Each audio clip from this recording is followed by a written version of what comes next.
สวัสดีค่ะเพื่อนๆกลับมาที่ครัวของสิริเช่นเดิมกับสิริไดอารี่ช่วงนี้สิริกำลังดูแลสุขภาพแล้วก็ทำเมนูสุขภาพเพราะว่าช่วงนี้กำลังออกกำลังกายอย่างหนักหน่วงนะคะแล้วก็กำลังปั้นหุ่นเนาะด้วยความที่อายุเยอะแล้วเราก็ต้องดูแลสุขภาพนิดนึงก็มีเมนูสำหรับคนที่กำลังดูแลสุขภาพเมนูอกไก่นะคะซึ่งบางคนก็ตันนอกจากไก่ย่างอกไก่ย่างแล้วลูกชิ้นไก่ก็แล้วอะไรก็แล้วผัดไก่ก็แล้วอะไรก็แล้วก็ยังแบบหาอะไรไม่ได้อีกยังไม่มีแรงบันดาลใจวันนี้สิริมีเมนูนี้นะคะเป็นเมนูทอดมันอกไก่นะคะทำยังไงเดี๋ยวมาทำกันเลยค่ะก็อย่างที่บอกนะคะสิ่งที่เราจะต้องมีก็คืออกไก่นะคะแล้วก็พริกแกงนะคะเกลือนะคะซอสหอยนางรมซีอิ๊วขาวนะคะแล้วก็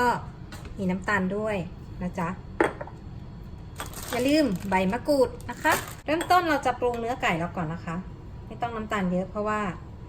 เผื่อคนควบคุมน้ำตาลเกลือเนี่ยถ้าเพื่อนๆไม่ชอบเค็มก็ไม่ต้องใส่ก็ได้นะคะเราก็จะใส่เป็นซีอิ๊วขาวแล้วก็ซอสหอยนางรมแทนนะคะ2 ช้อนก็พอจากนั้นก็ซอสหอยนางรม1 ช้อนก็พอนะคะเราจะใส่เกลือนิดหน่อยนะโอเคจากนั้นนางเอกของเราก็คือสิ่งนี้นะคะพริกแกงเผ็ดนะคะ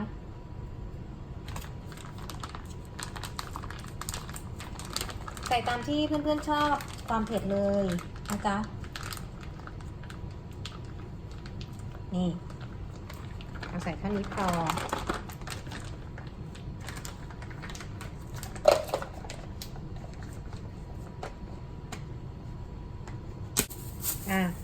ก็ได้เวลาขย่ำจ้ะ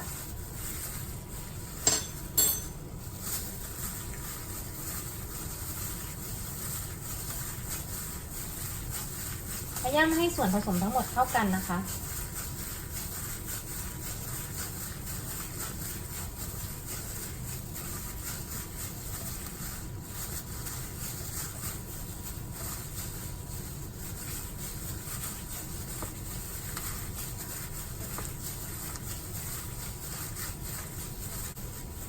โอเค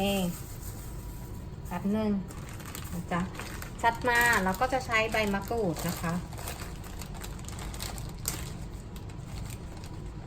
2 ใบพอเนอะเอาแบบชอบเท่าไหร่ใบมะกรูดเนี่ย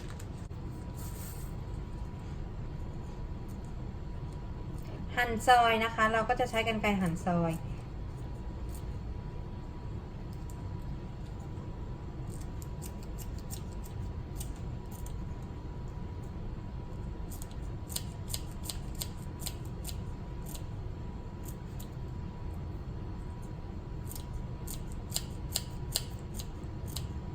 ค่ะก็ขย้ำนะคะให้ตัวใบมะกรูดเนี่ยมันเข้ากันกับเนื้อไก่ของเราอุ้ยกระดงกระเด็นไปหมดเลยจ้ะคุณเรียบร้อยนะคะก็หมักมันไว้อย่างนี้ก่อนสักประมาณ10 นาทีเนาะแล้วเดี๋ยวเรามาปั้นทอดกัน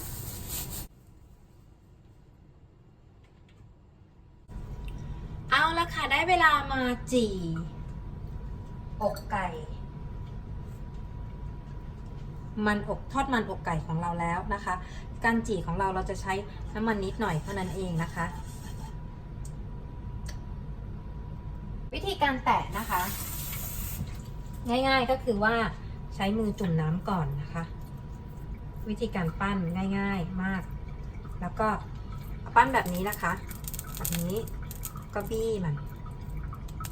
บี้ให้มันบางๆนะคะ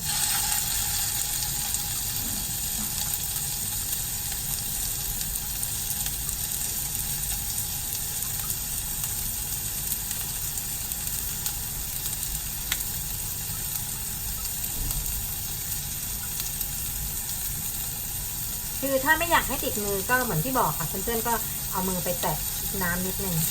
นะคะ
เรียกพี่กันไปเลยค่ะ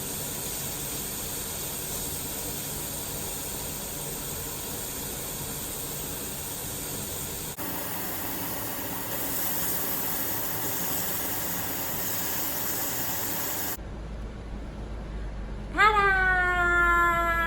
นี่ค่ะแล้วนี่ก็เป็นอกไก่ทรงเครื่องหรือว่าทอดมันอกไก่ของสิรินะคะที่ทำไว้กินเป็นเมนูเฮลตี้นะคะไว้ทานกับข้าวสวยร้อนๆจะจิ้มกับน้ำจิ้มซีฟู้ดหรือว่าจะจิ้ม